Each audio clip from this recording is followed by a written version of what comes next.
some of us might not necessarily look for that quality. Some do, probably most don't. But even those who don't look for realness and authenticity, when they hear it, they acknowledge and are affected by the sheer power of that and how that influences you and your perception.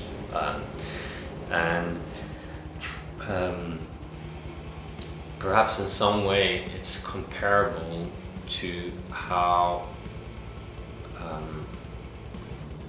if someone is trying to sell you something and they don't actually properly believe in it themselves, they're not going to be able to sell it, you know. And I think one of the qualities with a record like this, which is done in such a purist way, is that you can say, I like this music, or I don't like this music.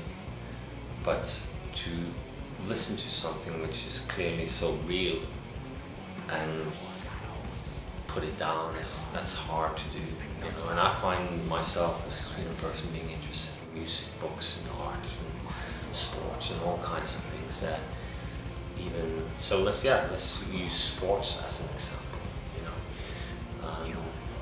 If you have a player on a team that you totally hate, you know, and if